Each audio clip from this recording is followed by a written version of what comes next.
Wow. Well, thank you for that lovely introduction. I'm kind of the fly in the ointment today. I'll be pacing up and down here and telling you all the things that you do that destroys your wealth. The good news is you can navigate financial disasters. You can make a handful of changes to how you manage your assets and avoid the worst of these problems. So let's, before we start, just a little more color on who I am. Ritholtz Wealth Management, counterclockwise from the top left corner. Ritholtz Wealth Management's been around for 10 years. We manage about $4 billion for 2,000 families. I have been writing publicly about the markets for the better part of 25 years to kind of figure out what I think. It really helps to write and work that out. During the financial crisis, I wrote the book Bailout Nation, wrote a financial column for the Washington Post and more recently Bloomberg. I host Masters in Business, which is a podcast. By the way, is there a clock I can keep an eye on, or am I just going to go late? All right. I need time to pace myself. Oh, okay, great, fantastic. Masters in Business has been broadcasting for almost 9 years.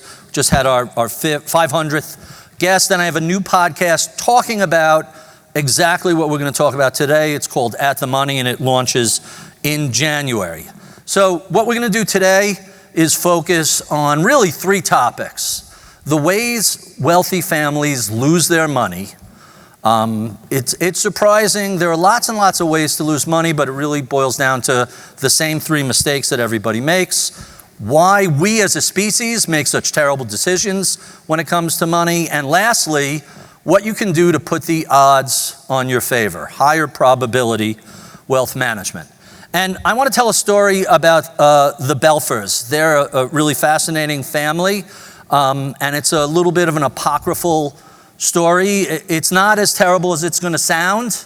There's a little bit of a happy ending, but Arthur Belfer came to the United States in 1939 on a business trip. He sold feathers and downs and arrived on a boat, and 4 days after he got here, the Nazis invaded Poland, which is where he was from. He immediately sets about getting his wife and kids over here. It takes them almost a year to get here. They go through Berlin and Spain and eventually get to the United States. But Arthur Belfer was a feather salesman, and so he's suddenly here. Polish money becomes worthless after the Nazis invaded, and so he sets up the Belfer Corporation and becomes a feather producer. And shockingly, this becomes a very successful business, so successful that by the time we get to the Korean War, the Belfer Corporation is the largest supplier of down sleeping bags to the US Army. So big company, he starts to expand into foam rubber and then petroleum, and kind of recognizes that petroleum is the future. And so in 1954, he sets up the Belco Petroleum Company, which does really well. It becomes a Fortune 500 company, goes public in 1962, IPO on the New York Stock Exchange. 20 years later, it merges with Internorth, and a few years later, Internorth merges with Houston Natural Gas Corporation, of which the Belfers are the largest shareholder. And here's a guy, what an amazing American success story. Arrives in America penniless, and 30 years later, very quietly, becomes a billionaire. Very grateful for all of his success, gives a ton of money away. The Belfer Institute of Advanced Medical Studies at the Albert Einstein College of Medicine, Cornell Medical School, Hunter College, Harvard. Even after Arthur passes away as an old man in the early 90s, the family continues to be very generous and philanthropic. Lincoln Center, the Guggenheim, MoMA, in the middle, that's the Belfer Court of Greek and art and sculpture. If you've ever been in the north end of the Metropolitan Museum of New York, it's a giant room. I can't even imagine how much money they donated. But here's where things start to go a little off the rails. We talk about 3 generations from shirt sleeves to shirt sleeves. Some of you might have recognized the company that the Belfers were the largest shareholder in. Does the name Houston Natural Gas Corporation ring a bell to anybody? Call it out.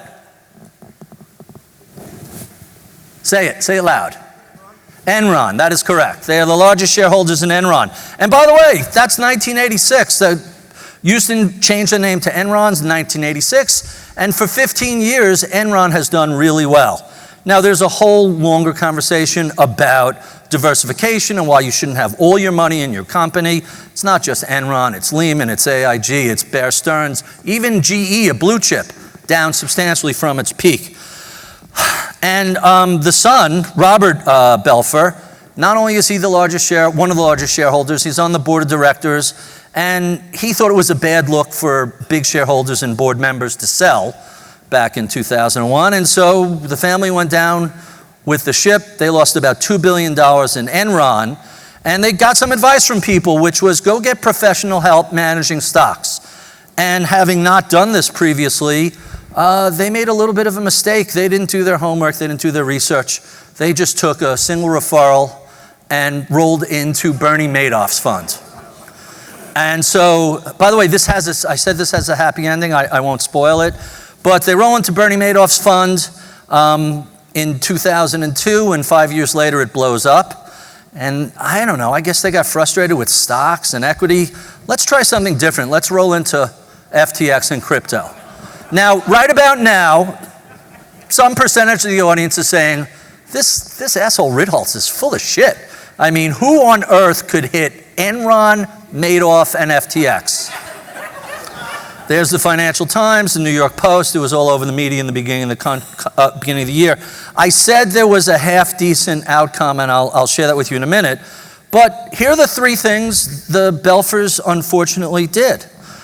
They lost their own money through overconcentration and a lack of diversification.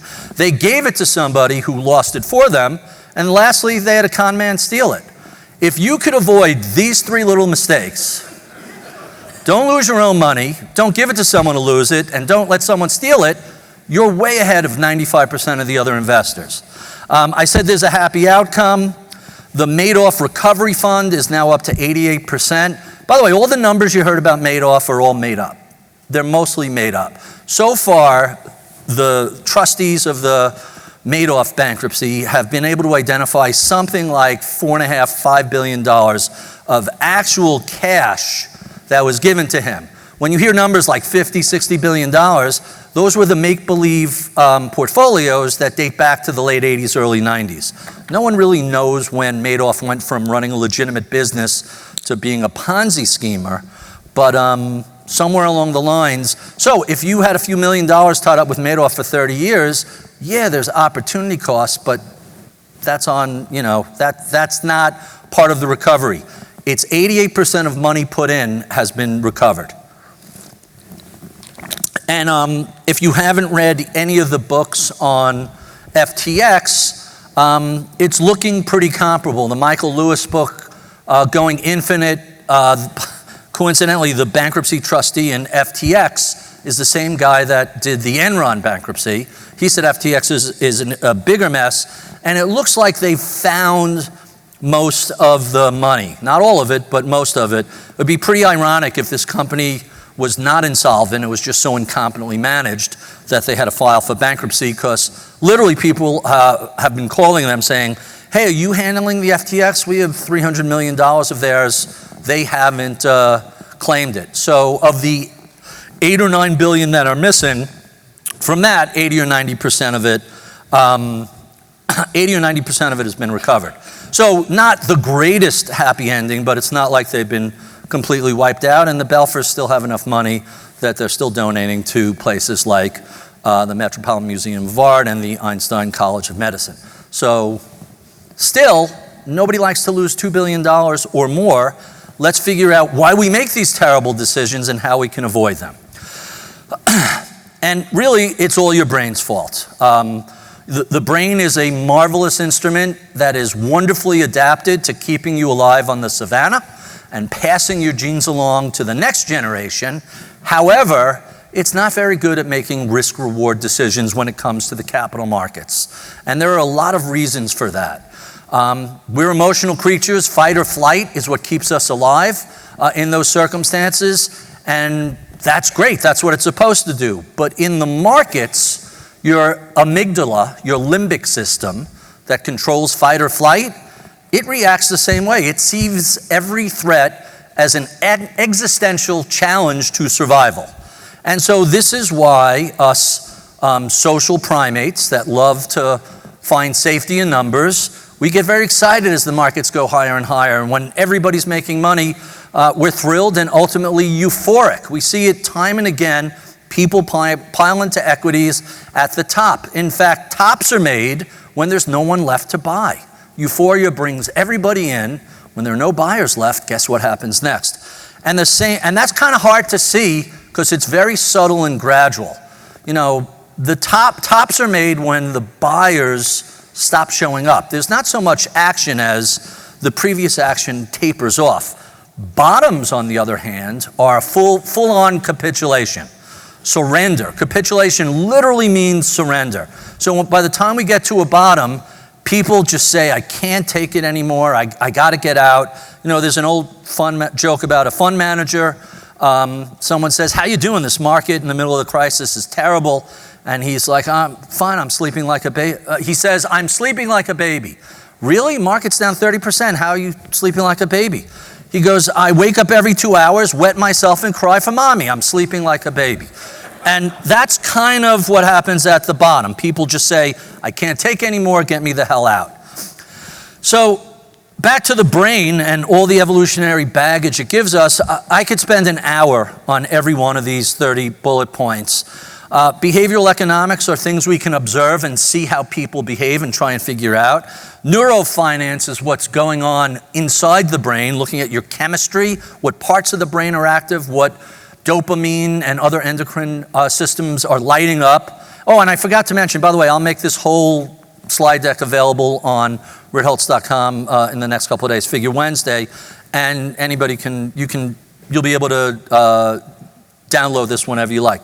But when we look at this, every one of these bullet points are just some of the things that come with our wetware that have so successfully kept us alive.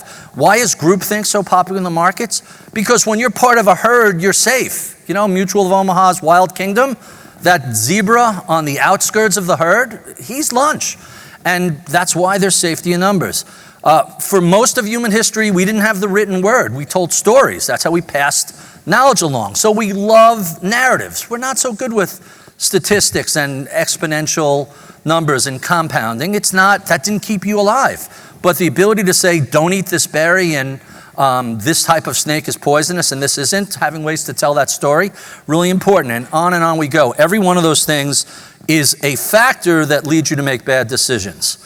And how does it manifest itself? That top chart is the prior 10 years. The bottom chart is 20 years. Look at this, from 2012 to 2021, before the Fed started raising. That's an amazing run. Markets gave you 15, 16% a year.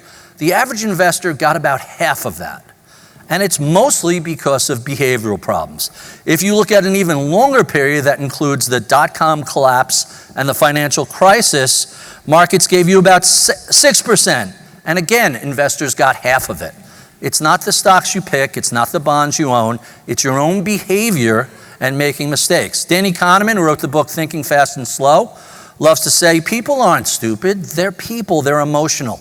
We make bad decisions because our emotions get the best of us. All right, so maybe I should give my money to some hedge fund guy to run it.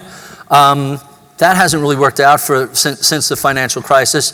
Jim Chanos runs the fund, Kinnikos Associates. He set that firm up in the late 80s, and he said, when I set up Kinnikos, there were 500 funds and they all generated alpha. Today, there are 10,000 hedge funds, the same 500 generate alpha. So while I'm and keep in mind, these guys said throughout the 2010s, you know, the Fed, it's financial pressure, financial repression, no one can make money in this market, even though the markets pretty much went straight up for that decade. If we had a little volatility, we'd make some money. Well, 2022, they had a lot of volatility. They didn't make a whole lot of money. It's not just hedge funds. It's the expectation that anybody has a magic crystal ball that can tell the future. They can't. And every one of the hot funds eventually fades. You know the handful of funds that have beaten the odds because those guys are the outlier. Peter Lynch, Will Danhoff, Peter Tillinghast at Fidelity, Warren Buffett. Like their names are practically household names because the dozen or so people you can name, there's 4 times as many mutual funds as there are stocks. Nobody has demonstrated an ability to generate alpha over time, net of costs and fees. Well, what about low-cost ETFs? Well, here's one of the best performing ETFs of all time, the ARK Fund by Cathie Woods. The question about Cathie Woods is, was she skillful or lucky? In 2020, she certainly was lucky. She had lots of Bitcoin. She had lots of Tesla before it was added to the S&P 500.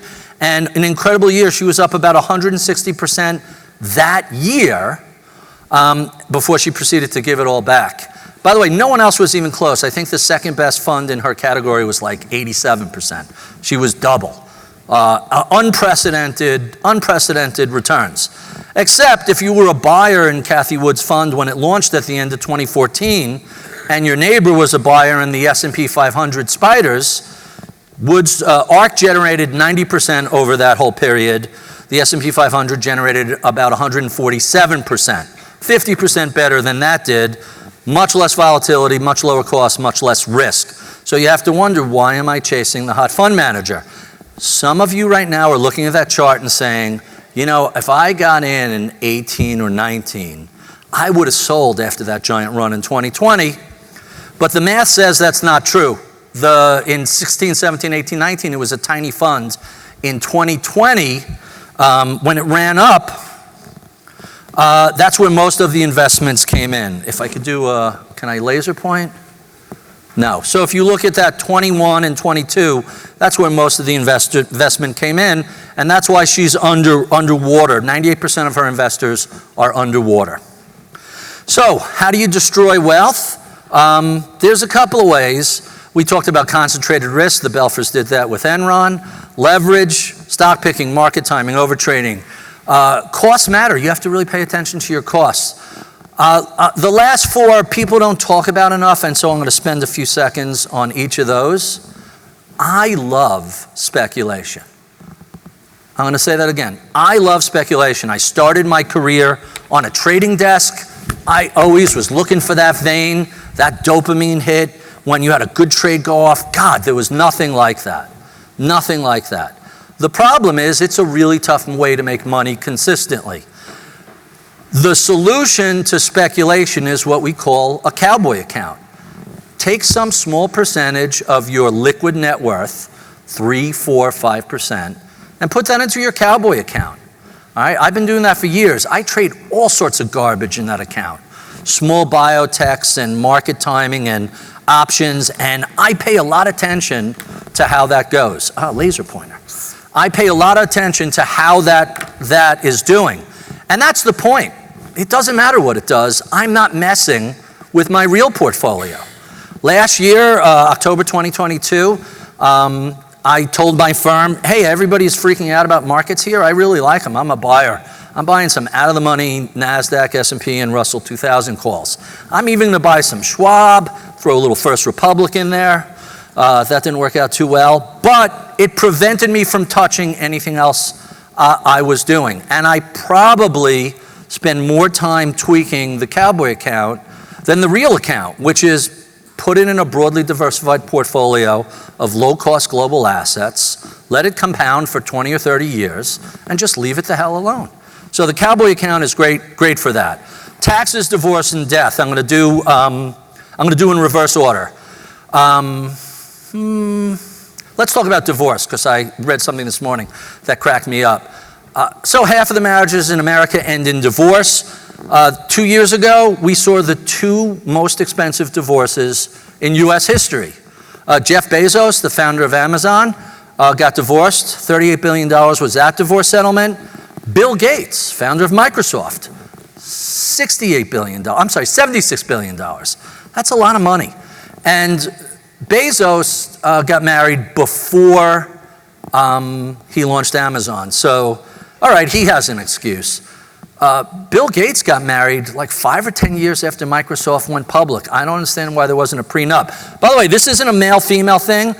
Our job at my firm is to advise clients and their family about protecting their wealth. And that means it doesn't matter how many sons or daughters you have. If you have a substantial pile of money, nobody marries into that family without a prenup.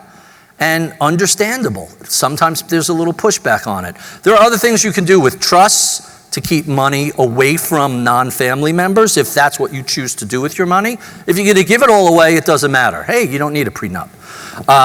But divorce is surprising how often things, if someone as smart as Bill Gates, after Microsoft went public, doesn't have a prenup, anybody can make that mistake. And it's not about a male versus female thing. It's about protecting family wealth so you can do what you want with your money and enjoy the benefits of it. Whatever it is, whatever purpose you want to serve. Generational wealth transfer, philanthropy, it's your money, you owned it. It's not whoever's marrying into the family. Let's talk a little bit about death and taxes, where 50% of marriages end in divorce. 100% of everyone in this room is going to die, and there's no excuse for anyone in this room paying estate taxes. There's just no excuse. In the United States, 3.2 million people die every year. Less than 2,000 families pay an estate tax. There's just, the rules are set up to make it really easy, so the only excuse is if you're hit by a bus on the way to your estate attorney to sign the docs. Other than that, you don't have any excuse. Howard Hughes died without a will. Pablo Picasso died without a will. And most recently, Prince died without a will. A couple $100 million in his estate, Uncle Sam took half. Why? Because his lawyer and his financial advisor and his manager couldn't get him to sit down long enough to sign a document. Had that happened, the money would have gone to the foundation that he had set up but not put a lot of money in yet. Instead, it went to 6 of his half-siblings. That was the rule of the state he lived in. Every now and then I have conversations with prospective clients who refuse to sign a will. A couple of years ago, I met this person who was in the midst of a horrific divorce in California, refused and very wealthy, and refused to sign a will. And my advice to him was, you know, if you are hit by a bus, California community property, all the money goes to your soon-to-be ex-wife. So make sure you live long enough for the divorce decree to be signed. That got him to sign a will. And finally, let's just talk really briefly about taxes. People are hyper-focused on performance of assets, and I think that's a very misleading metric. The right thing to pay attention to is net after-tax returns, meaning what do you put in your pocket? That's what matters. So if you have founder's stock, real estate portfolio, employee stock option plan, inherited stock, whatever pool of appreciated asset, sale of a business, you should be thinking about how to minimize your taxes. And I'm not talking about crazy Wesley Snipes crap. I'm talking about here's the black letter law that the IRS says, do this, this, and this. Follow the rules, work with an accountant and an attorney and an advisor and figure out how to do. My office is a big fan of direct indexing. We started that in 2020. We now have, of the $4 billion we manage, about $1 billion is on the Canvas platform. And we find that when we do tax loss harvesting for clients, we could reduce their capital gains by a substantial amount. The old school ETF mutual fund tax losses were 20, 25 bips. The direct indexing, which instead of owning a mutual fund, you own all the stocks in that mutual fund, you can access the worst performing positions and pull out 10, 20, 30% losers. And that goes up to 75 to 100 basis points. And in a crazy year like 2020, when the entire drop, 34% drop, took place in Q4 to Q1 and bottomed at the end of the quarter, I think it was May 25th or 26th, we were looking at 400 and 500 basis points versus the portfolio. So if someone says 50% of my net worth is in Apple and I want to sell it over this next 10 years, we could speed that up by 3, 4, 5 years and allow them to get diversified. Really, you couldn't do this 20 years ago. The technology, it's just software, it's not rocket science, but the software is really amazing, does a great job. So if you're looking at any sort of major capital gain coming up in the next couple of years, I would tell you to look at direct indexing. So high probability wealth management, and I'm going to try and leave a few minutes for questions, so I'm going to go through this quickly. My definition of investing is simply this. Investing is the art of using imperfect information to make probabilistic assessments about an inherently unknowable future. So let me break that down. Art, because it's not a science, right? I hear people all the time say, well, the price to earnings ratio is here and CPI is here, and that tells us you have to do this. Hey, if it was that simple, we could take one or two variables, everybody would be rich. It's not that simple. Sometimes there are many variables and has a really big impact on future outcomes. Imperfect information, we all create a model in our head of the world around us, and we get inputs from lots and lots of sources. We don't engage in information hygiene. We listen to a lot of rumors. We listen to people who don't have great track records. We listen to the media when they're on talking about something or making a big deal. I'll never forget, I was in Puerto Rico on vacation that last week of March in 2020, and I normally don't watch financial TV much. I'm on financial television. My partner Josh is on CNBC all the time, but I find myself really just muting it because it's so noisy.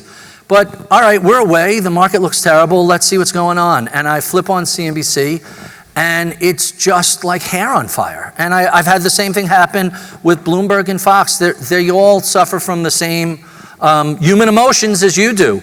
I very vividly remember 2002, as the market was bottoming that October, just seeing some of the anchors run around. Maria Bartiromo, her hair was on fire. It's like, this is it, everybody out. Great time to buy.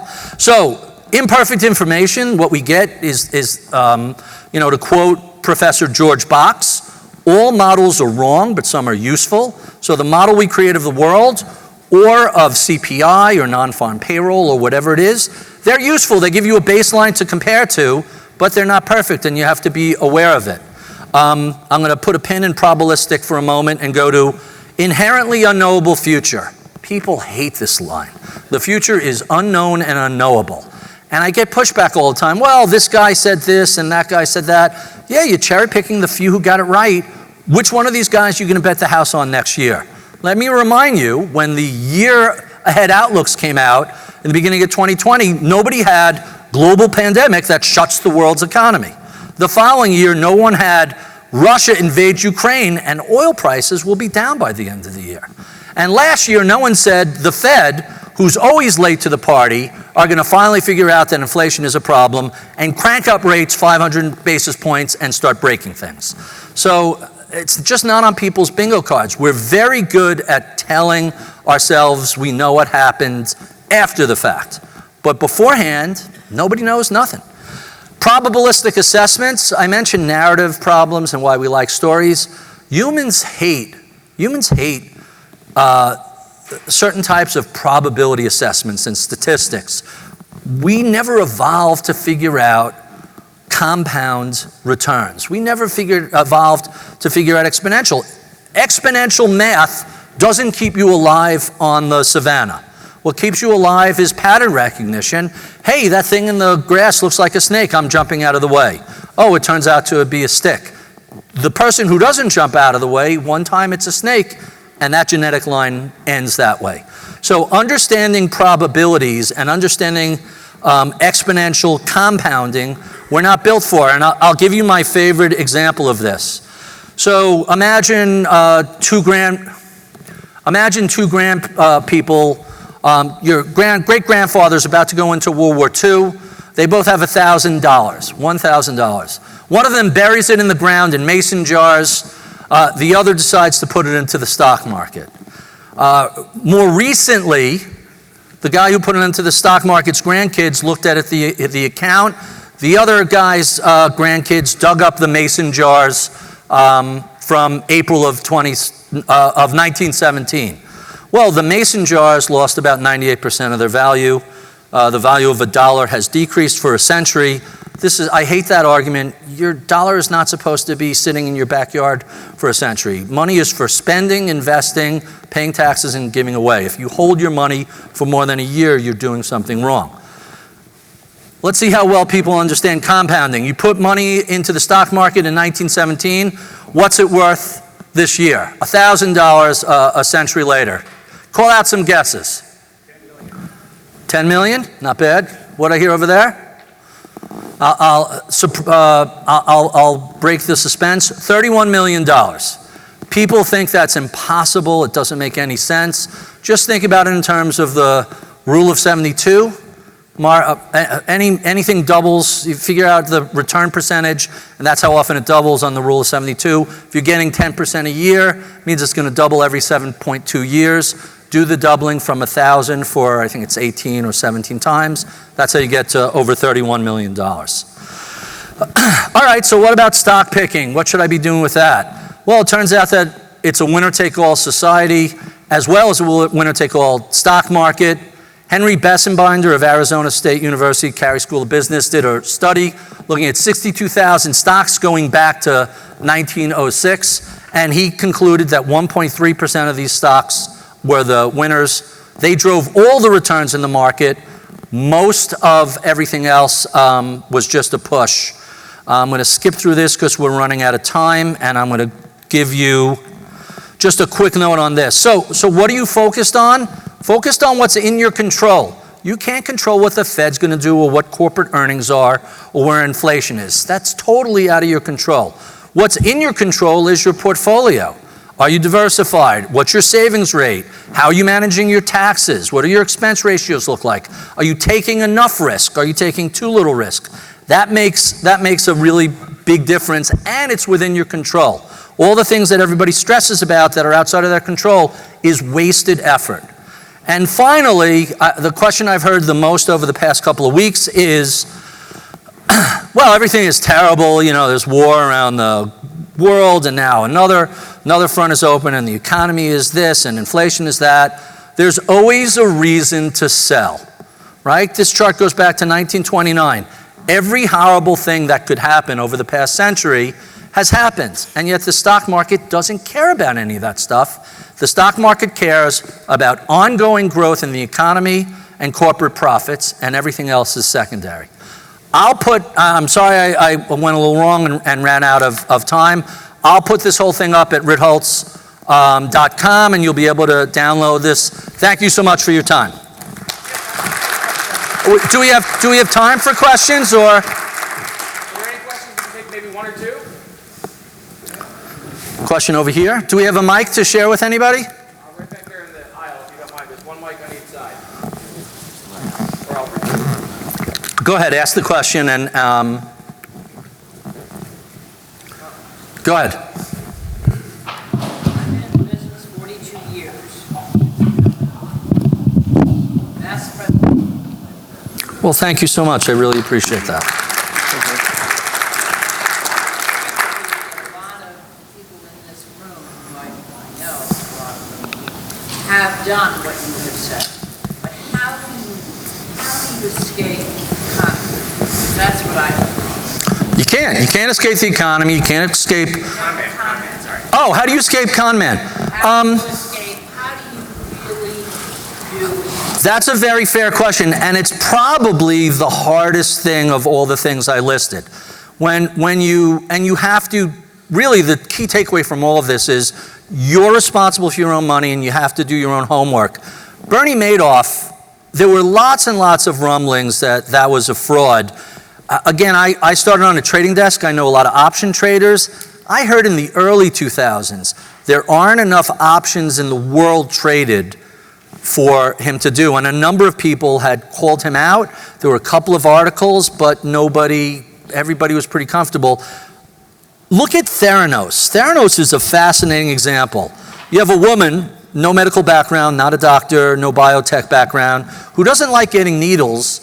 And so she comes up with an idea, wouldn't it be great if we can do all this blood works if you're just pricking your finger? And all these big venture funds, and Henry Kissinger was on the board, and David Boies, the superlitigator, was involved, and all these different people were involved. But when you look through the list of investors, not a single biotech, healthcare, medical fund put money into it. That's like a crazy red flag. And I think what happens is, let's be honest, we're all fat and lazy. We really are, we're lazy. Hey, these guys are much smarter than me, and they're putting millions of dollars into Theranos. Why shouldn't I? I want to participate in it. Everybody's looking for the magic beans that are going to suddenly make them wealthy. The math works out that you're better off not making mistakes, not having an unforced error, than you are hitting a home run. And it's the pursuit of the home run, which is what led people to Bernie Madoff. Look, anybody shows you an offering where there are no down years, no down quarters, no down months, that's just bullshit. There's no other way around it. A really good trader bats 300, 350. What they do is they manage their downside and they let their winners run. So you could have 2 out of your 3 trades go awry if they're 2, 3, 4% losses, but if your winners are hundreds of percents, it doesn't matter. You're never gonna bat perfect, you're not even gonna come close. And so when a Bernie Madoff says, here's my track record, I've never had a down month, that's a giant red flag. If you do a little homework, as opposed to just relying on referrals and references, listen, it's great when someone says, I've spoken to this guy, I've had my money with him, and it's done really well. The question is, hey, have you ever taken money out, buy a house, pay for college, pay for a wedding, whatever? If the answer is no, if nobody's taken money out, another red flag. A lot of this is a little bit of hindsight bias. Like clearly, lots of smart people got duped, but there are always red flags and there are always skeptics. Do your homework. Another question? Yes, you've been talking about the benefits of direct indexing for ultra-high net worth individuals and for people who taxes are a major consideration. Yes. However, every investment manager almost that I've talked to says the S&P 500 is dumb money that stays there. Do you consider an investment for a person who is just trying to grow their nest egg and doesn't have huge tax considerations? Would you consider an S&P 500 ETF a dumb investment or a smart investment? So one of the slides I skipped over was a King's College study. What do active managers do with their own money? You want to guess what the answer is? It goes into an index. And by the way, if you think the S&P 500 is too narrow, it's only 500, there are lots of other indexes to look at. Vanguard Total Return, the VTI, I think that's like 1,800 stocks. There are global versions of the same. Look, it's hard to beat the index because the index doesn't make mistakes, right? When you see all these, another chart I skipped over, net 10 years, including taxes, fees, and costs, 99% of active managers underperform the benchmark. And it's not because the benchmark is great. It's because the benchmark doesn't make mistakes. Bill Miller, one of the best mutual fund managers of all time, beat the S&P, I think it was 15 consecutive years, crazy thing. 08, 09, loads up on banks, destroys all of that return. By the way, after the financial crisis, kicking ass again. Past 10 years, doing really well. So, you know, but for that little hiccup in the middle, an amazing performer. That's the challenge. How do you avoid catastrophic mistakes? And the answer is, if you're with an active manager, unless they're a closet indexer, eventually there's going to be a mistake. And it all comes back to, we're humans. We were designed and adapted to survive on the savannah. Making decisions about, hey, is this really the end of the world, or is this a temporary setback? So far, it's been a triumph of the optimists. The people who bet on the long term are essentially betting on human ingenuity. I mean, no one describes that better than George Gilder, talks about technology. I don't want to bet against human ingenuity. I don't want to bet against the future.